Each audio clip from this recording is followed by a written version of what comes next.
예수 없이 못 사는 남자 LA 주님의 영광교회 신승훈 목사님은 원래 돈 잘 버는 사업가였다고 합니다. 그런데 어떻게 하나님을 만나 목사가 되셨는지 한번 들어보세요. 나는 미국 탈봇 신학교를 졸업한 후 93년 아프리카 케냐에 선교사로 갔다. 그곳에 신학교를 세우기로 하고 드디어 마음에 쏙 드는 건물을 찾았다. 나는 기도했다. 하나님, 집세, 보증금, 가구, 책상, 사무용품 등 만불이 필요합니다. 그 돈만 보내주시면 당장 신학교를 시작하겠습니다.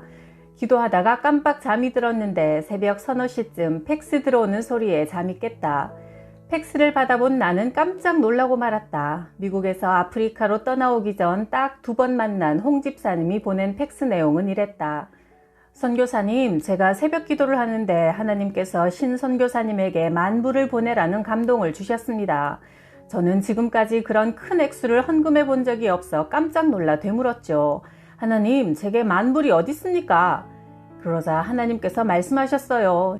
야, 내가 너 만불 있는 거 다 알아. 다 털어가지고 보내라. 이게 다 너한테 좋은 일이다. 그래서 머리를 북적북적 긁으며 만불을 선교사님 통장에 넣었습니다. 저는 그저 하나님께서 하라고 해서 보내는 것입니다. 선교사님께서 꼭 쓰실 때가 있나 봅니다. 그 팩스를 받아본 내 심장이 멎는 것 같았다. 2만 불도 아니고 5천 불도 아닌 기도했던 대로 딱 만불을 보내주신 하나님의 예배하심. 나는 하늘 위에서 나를 지켜보고 계시는 하나님 아버지의 불꽃 같은 눈동자를 느꼈다. 너무나 감사해서 팩스 용지를 붙잡고 방바닥에 주저앉아 울었다. 얼마 후 내 울음소리가 컸던지 자고 있던 아내가 깨어나 내 모습을 보고 조심스럽게 물어왔다. 누구예요? 죽은 사람이. 아내는 내가 누군가의 부고 소식을 듣고 그렇게 우는 줄 알았던 것이다.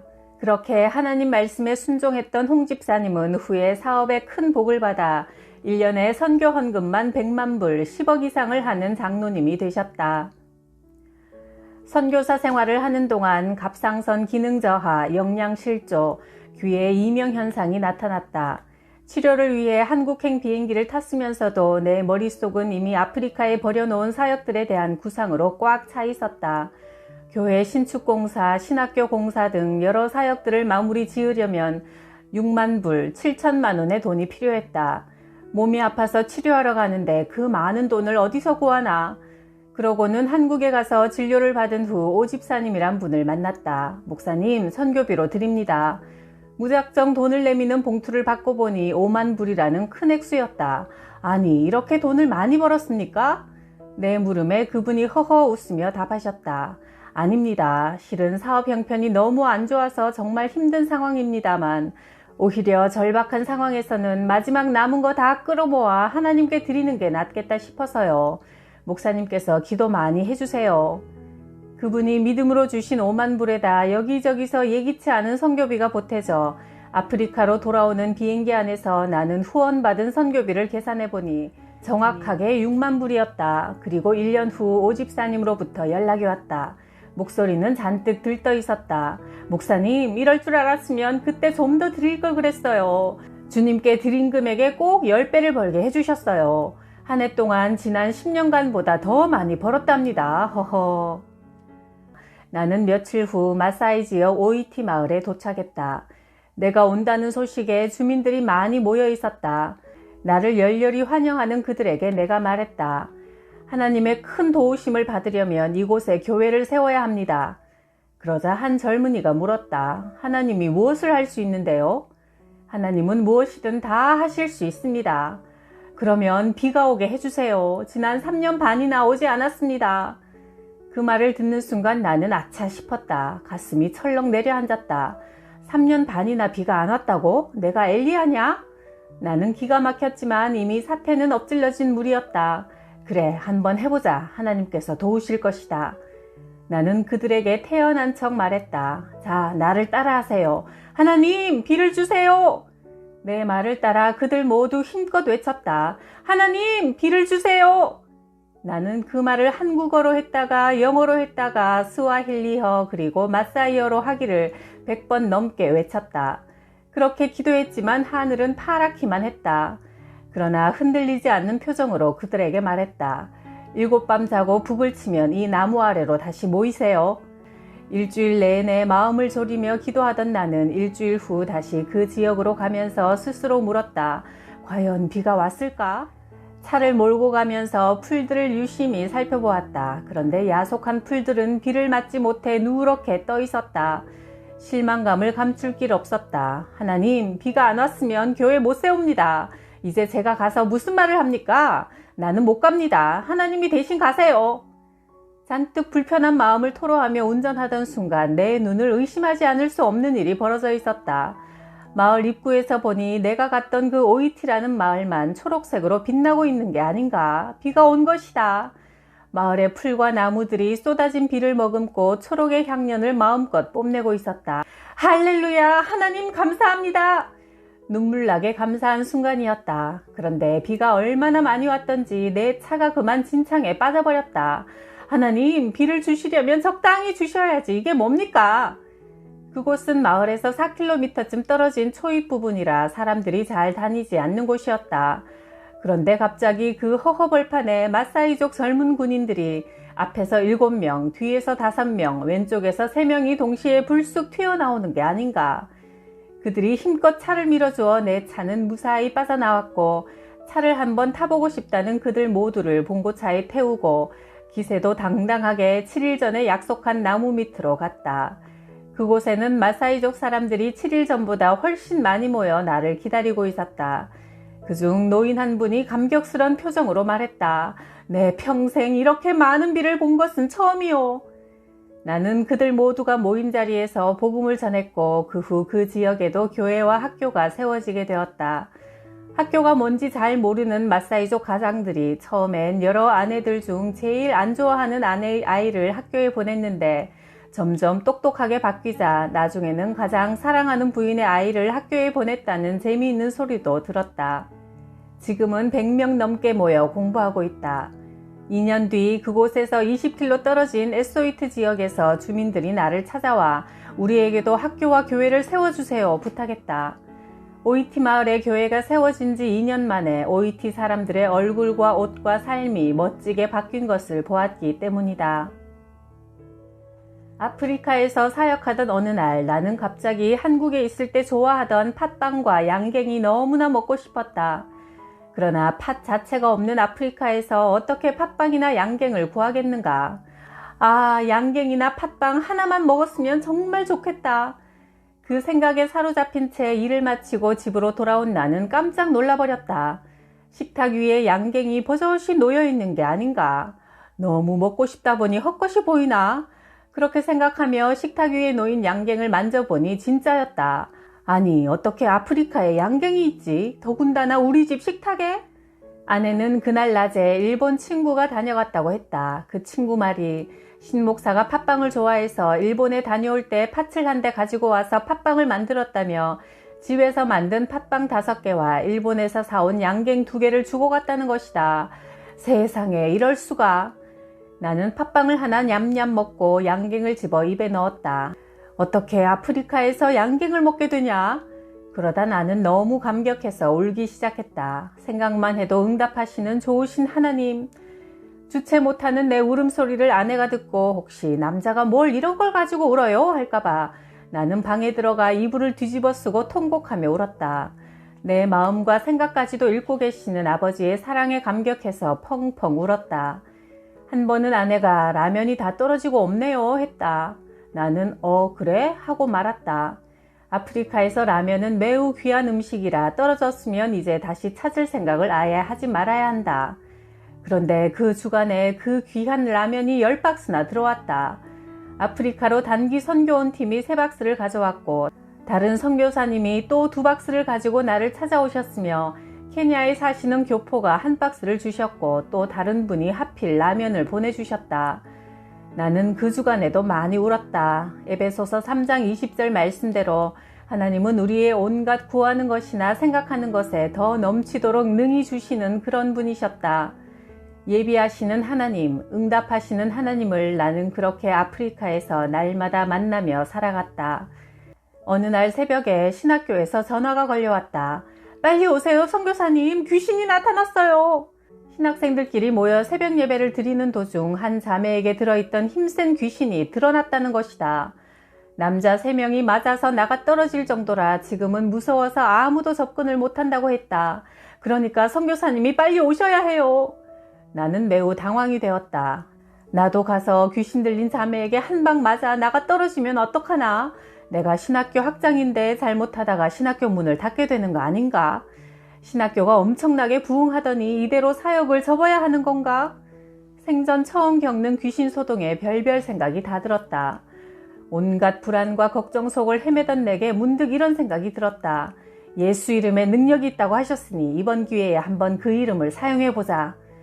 예수 이름의 권세를 떠올리자 불안과 두려움은 확신으로 바뀌었고 신학교에 도착할 즈음에는 마음이 평안했다. 귀신 들린 자매가 현관 앞에 턱 버티고 서 있었다. 예수 그리스도 이름으로 명한다. 악한 귀신은 자매에게서 떠나가라. 나의 그 단호한 선포에 귀신 들린 자매는 두려워하는 눈빛을 보이며 안절부절 못했다. 되나보다. 이번에는 좀 더 자신감을 갖고 외쳤다. 예수의 이름으로 명한다. 이리 와! 그러자 자매는 내 앞으로 순순히 왔다. 예수 이름으로 앉아! 그는 순순히 앉았다. 진짜 되네. 이번에는 한국말로 해볼까? 한국말로 명했다. 예수의 이름으로 저리 가서 앉아! 내 말이 떨어지기 무섭게 그는 그 말대로 순종했다. 된다, 된다, 할렐루야! 그때 그 자매가 말하기 시작했다. 이 여자는 원래 모슬림이었는데 예수를 믿자 아버지가 딸을 향해 저주를 퍼부었고 그 저주를 통해 내가 들어왔다. 이제 나가겠다.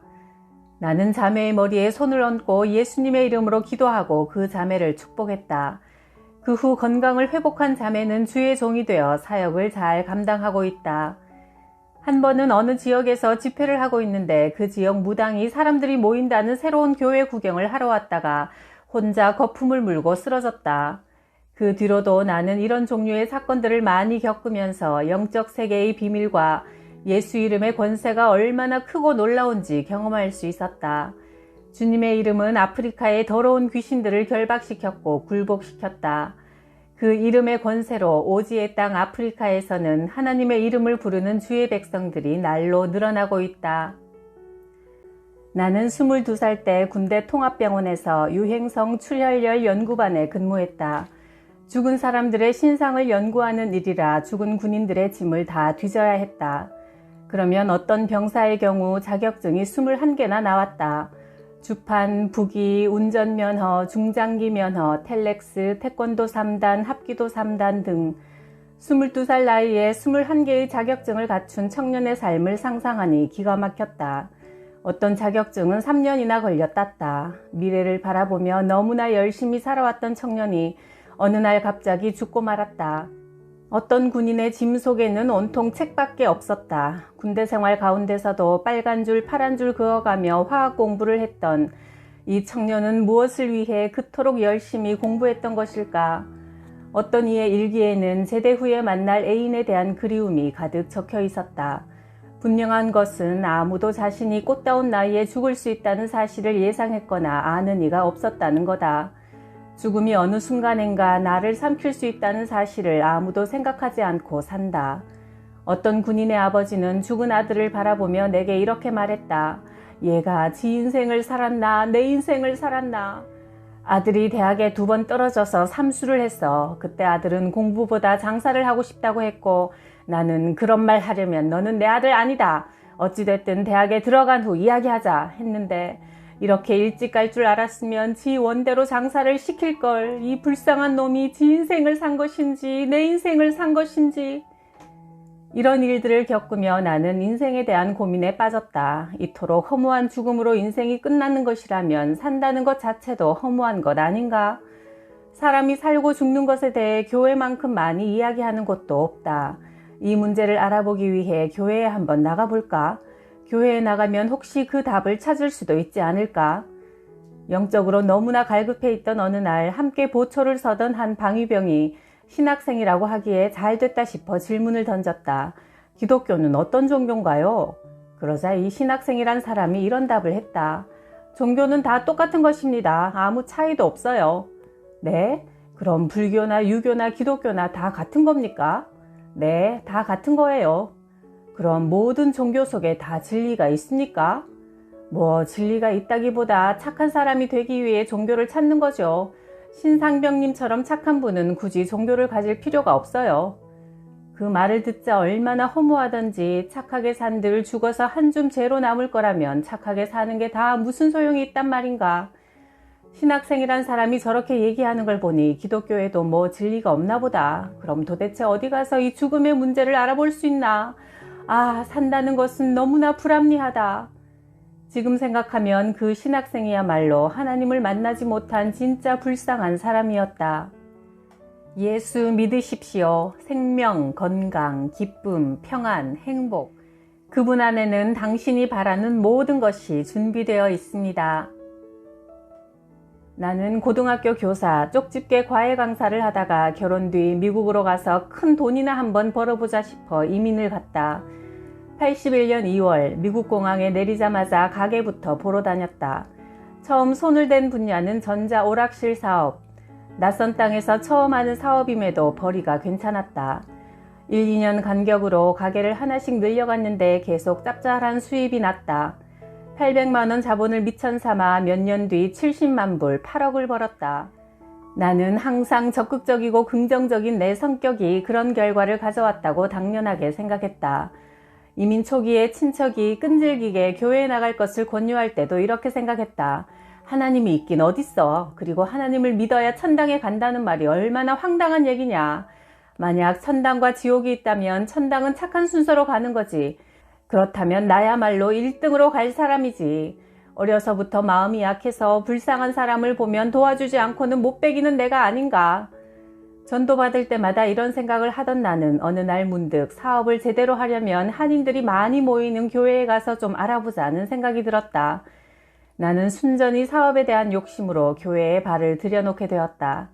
내 관심은 오직 목사님께 잘 보여서 사업하는 데 도움받는 것 뿐이었다. 그런데 어느 날 목사님이 내게 과거에 학교 선생님을 하셨으니 주일학교에서 아이들을 좀 가르쳐 주세요 부탁했다. 잘 보여야 할 목사님의 부탁이라 거절할 수가 없어 일단은 하겠다고 했다. 성경을 읽어야 학생들을 가르칠 수 있으니 1년 반 만에 성경을 한 번 다 읽었다. 처음부터 끝까지 성경을 한번 읽고 나자 하나님이 계시긴 계신 것 같다는 생각이 처음으로 들었다. 그래, 하나님이 세상을 만드셨나 보다. 그러니까 세상이 이렇게 존재하지. 우연히 만들어진 세상이라고 하기엔 모든 게 너무 신비롭고 조화로워. 어떻게 남자와 여자가 다르고 귀가 있어 듣고 눈이 있어 볼 수 있단 말인가. 어떻게 정자와 난자가 만나 사람이 만들어지고 그 아기가 자라 어른이 될 수 있단 말인가. 지구가 태양 주위를 어떻게 더 가깝지도 멀지도 않게 일정한 간격을 유지하면서 같은 속도로 돌 수가 있단 말인가. 조금이라도 더 가까우면 지구가 타버리고 더 멀어지면 지구가 얼어붙는다는데 이건 우주를 창조한 누군가의 섬세한 손길이 아니고서는 불가능하다. 모든 게 우연이라고 하기엔 너무나 정교해. 그래, 하나님이 있긴 있나 보다. 그러나 하나님이 계시다면 왜 이토록 불쌍하고 가련한 사람들이 세상에 넘쳐나는가? 그것이 고민이었다. 낙원이었던 에덴 동산에 죄가 들어온 후 세상이 변했고 그 불합리하고 불공평한 세상을 밝히기 위해 기도하고 헌신하는 사람들이 크리스천임을 그때는 몰랐다. 그렇게 이민 6년간 고민을 껴안고 사는 동안 사업은 번창해서 집도 5채로 늘었고 환경을 바라보면 나는 고민할 게 아무것도 없었다. 간간히 교회는 친목을 위해 나가긴 했지만 날씨가 좋으면 좋아서 안 나가고 날씨가 굳으면 굳어서 안 나갔다. 그런데 이상하게도 환경의 풍요로움 속에서도 내 마음은 왠지 목말라 하고 있었다. 돌아보면 하나님이 아니면 그 어떤 것으로도 채워질 수 없는 영혼의 목마름이었다. 그러던 어느 날 교회의 어떤 분이 난데없이 이런 질문을 던졌다. 신집사님, 구원의 확신이 있어요? 구원의 확신? 그게 뭐요? 집사님은 있어요? 물론 나는 있지요. 이런 대답을 들으면서 나는 불쾌했다. 이 사람 진짜 건방진 사람이네. 지가 천당 주인인가? 겸손한 마음이 없어. 내가 하나님이라면 너 같은 놈은 절대 천당에 안 들여보낸다. 그러나 차를 타고 집으로 돌아오는 중 내 머릿속에선 그 사람의 그 말이 떠나질 않았다. 만일 그 사람 말이 맞으면 어떡하지? 그러면 구원의 확신이 없는 나는 지옥 가나? 그건 안 되지. 나는 지금 당장 차 사고로 죽을 수도 있는데. 그러자 비로소 정직하게 하나님을 찾고 싶은 간절한 마음이 들어 차를 남의 집 앞에 급히 세우고 기도를 드렸다. 하나님, 정말 하나님이 계시다면 나한테 얘기를 좀 해주세요. 나는 하나님이 있는지 없는지 솔직히 모르겠어요. 천당과 지옥도 잘 모르겠어요. 또 내가 죽고 난 뒤에 어디로 가는 건지도 모르겠어요. 하지만 만약 하나님이 계시고 천당과 지옥이 있다면 솔직히 나는 죽은 다음에 지옥에 가고 싶진 않아요. 그러니까 하나님이 좀 가르쳐 주세요. 그 친구 말이 맞다면 나한테도 구원의 확신이란 걸 심어주세요. 그 친구 말이 틀렸으면 틀렸다고 가르쳐 주시고요. 하나님, 하나님이 정말 계시다면 나는 하나님께 못 가잖아요. 그렇지만 하나님은 나한테 올 수 있잖아요. 그러니까 하나님이 나한테 좀 와주세요. 제발 와주세요. 알려주세요. 뭐가 맞는 것인지. 내 평생 처음으로 마음을 활짝 열고 하나님께 간절히 기도드렸다. 그 기도를 마침과 동시에 문득 이런 생각이 나를 사로잡았다. 하나님이 나를 만드셨다면 그럼 내 주인은 내가 아니고 하나님이잖아. 그리고 예수님이 십자가에서 나를 위해 피 흘려 죽으시고 그 피값으로 나를 사셨다는데 그러면 예수님이 또 내 주인이네. 그런데 나는 왜 지금까지 내 뜻대로 내 인생을 살았을까? 나는 왜 하나님 뜻대로 살지 않고 내 뜻대로만 살았을까? 그 생각을 하니 이상하게도 눈물이 콸콸 쏟아졌다. 놀라운 인식의 전환이었다. 비로소 그때 나를 지으신 하나님 아버지의 마음과 내 마음이 만나고 있었던 것이다. 마음과 마음이 만나는 것, 그것이 하나님께서 나를 찾아오신 방법이었다. 하나님, 미안해요. 내 마음대로 산 것을 용서해 주십시오. 30-40분 동안 차 안에서 펑펑 울며 그렇게 고백하는데 갑자기 또 이런 생각이 들었다. 예수님이 내 죄를 짊어지고 십자가에서 죽으시고 부활하셨는데 나도 그 예수님을 믿는다. 그래, 그분이 내 주인이란 걸 이제 알겠어. 그렇다면 나도 예수님을 통해 구원받았다. 난 구원받았어. 이 생각과 동시에 내 마음은 정말 새털처럼 가벼워졌다. 구원의 감격이란 바로 이런 것이었다. 내 마음속에 하나님을 구원자로 주인으로 모셨을 때의 그 확실한 내면적 변화. 그렇게 감격적인 구원의 확신을 가진 뒤 약 한 달 후 우리는 이사하면서 은혜교회로 교회를 옮기게 되었다. 그런데 그곳에서 어떤 사람이 또 이런 질문을 내게 던지는 것이다. 신집사님은 성령 세례 받았어요? 그 질문을 받자 다시 머릿속이 복잡해졌다. 아니, 성령 세례는 또 뭔가? 그냥 하나님을 믿으면 되는 거지 뭐가 이렇게 복잡해? 그러나 그 사람의 말을 들어보니 예수님께서 성령 세례를 받으라고 명령하셨다는 거다. 성령을 충만하게 받으면 너무 기쁘고 감사가 넘치고 여러 가지 은사가 따라온다는 것이다. 마침 신문에 보니 성령 대망 부흥회라는 광고가 있었다. 나는 그 집회에 참여했고 성령에 관한 목사님의 뜨거운 말씀을 들으면서 하나님, 어떻게 하면 성령 세례를 받나요? 도대체 성령 세례를 받는 게 뭔가요? 뭔가 좋은 것 같은데 좋은 거라면 나도 좀 받게 해주세요. 누구는 주워온 자식이고 누구는 친자식입니까? 좋은 거라면 저도 좀 주세요. 하나님 앞에 완전히 어린아이가 되어 나는 간절히 기도했다. 그런데 갑자기 막 혀가 말리기 시작하더니 나도 모르는 말들이 터져나왔다. 그 말들은 내 의지로 나오는 말이 아니었다. 분명히 내 입속에 있는 혀인데 그 혀가 자기 마음대로 움직이는 것 같았다. 그와 동시에 내 마음속엔 회개와 기쁨이 교차하는데 나는 울며 회개하다가 기쁨에 겨워 하늘을 쳐다보다가 혼자 야단법석을 떨었다. 통곡의 눈물이 콸콸 터져나왔고 감사의 고백이 이어졌다. 그러고 나서 밖을 나오자 나무도 풀도 꽃들도 모두 팔을 벌려 하나님을 찬양하며 경배하고 있었다. 나는 마치 선글라스를 꼈다가 벗은 사람처럼 하늘빛도 풀빛도 그렇게 달라 보일 수가 없었다. 똑같은 도시, 똑같은 하늘인데 어제의 그 도시, 어제의 그 하늘이 아니었다. 와, 세상이 왜 이렇게 변했지? 세상이 변한 게 아니라 내가 변한 것이었다. 성령이 오시면 그렇게 우리의 눈과 마음과 생각과 영혼이 달라지는 것이었다. 그러고 보니 내가 그동안 찾던 것이 바로 이것이었다. 나는 돈을 많이 벌면 소유가 많아지면 만족과 기쁨이 오는 줄 알았다. 여행을 많이 하고 신나게 놀면 만족과 기쁨이 오는 줄 알았다.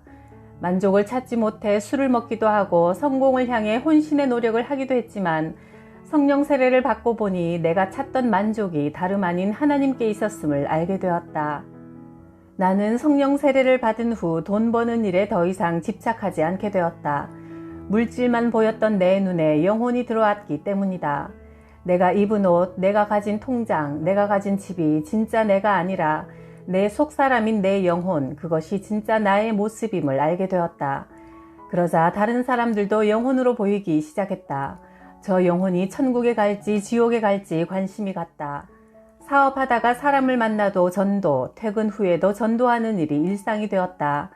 사람들만 보면 내가 만난 하나님을 전했다.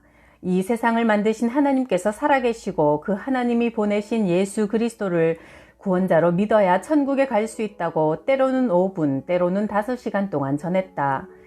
또한 말씀 듣는 것이 꿀맛이어서 한 달 동안 설교 테이프를 200개 정도 들었으니 밤이나 낮이나 설교 테이프를 들었다. 그리고 나는 당시 여러 곳에 비디오 가게를 운영하고 있었는데 그 사업이 갑자기 싫어졌다. 종업원에게만 일을 맡기고도 한 달에 순수입 1,000만 원 이상 들어왔지만 귀신 나오는 공포영화, 살인, 폭력, 음란 영화를 대여해주며 돈을 번다고 생각하자 그렇게 버는 돈이 아무 의미가 없음을 알게 되었다. 내 자식에게 보여주지 못할 영화를 빌려주며 돈을 번다는 사실 앞에서 나는 주저없이 가게를 처분했다. 예배가 너무 좋아서 수요 예배가 끝나고 2번만 자면 금요 철야가 있음에 위로받았고 금요일이 지나 2번만 자면 주일 예배가 있어 또 좋았다. 그러나 주일 예배 후에 수요 예배까지는 새밤을 자야 했기에 그 사이 시간이 너무 길었다. 그렇게 예배를 사모하고 전도에 미쳐 지내자 주변에서는 이런 말들을 했다. 신집사 저러다가 주의 종 되지. 그러던 중 아내에게도 신기한 일이 생겼다. 아내는 84년 8월에 둘째 아이를 낳았다.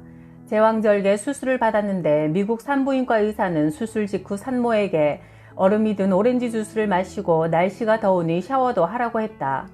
주스를 마시고 샤워를 한 후 잠을 자고 난 아내는 몸이 시린 병에 걸리고 말았다.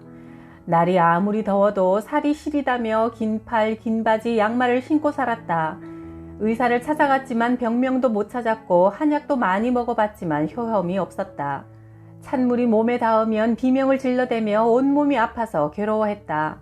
그렇게 4년이나 고생하는 동안 돈을 잘 벌던 시절이라 이것저것 돈으로 할 수 있는 건 다 해보았지만 아무 효과도 보지 못했다.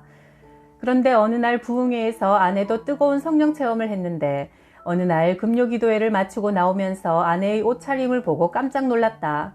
아내가 찬바람 부는 새벽 1시에 맨발에 샌들을 신고 반바지에 반소매 티셔츠를 입고 있는 것이다. 아내는 늘 긴 옷에 양말을 신고 있어야 하는 사람이었는데 어떻게 이런 옷을 하고 있단 말인가. 아내 역시 자신이 이런 옷을 입고 있어도 아무렇지 않다는 사실에 깜짝 놀랐다. 아내는 아무 생각 없이 그저 더워서 입은 옷이었는데 생각해보니 만 4년 동안 짧은 옷을 입은 적이 없었다. 성령을 받으면서 어느덧 아내의 병은 떠나가고 몸은 정상이 되어 있었다. 우리는 너무나 감격스러워 하나님께 얼마나 감사를 드렸는지 모른다. 많은 돈으로도 많은 노력으로도 고칠 수 없었던 병을 성령께서 한 방에 고쳐주셨으니 성령의 능력은 정말 측량할 수가 없었다. 나는 이렇게 분명히 살아계신 하나님을 전하며 살고 싶은 마음이 불타올라 88년 34세에 탈보 신학교에 입학했다.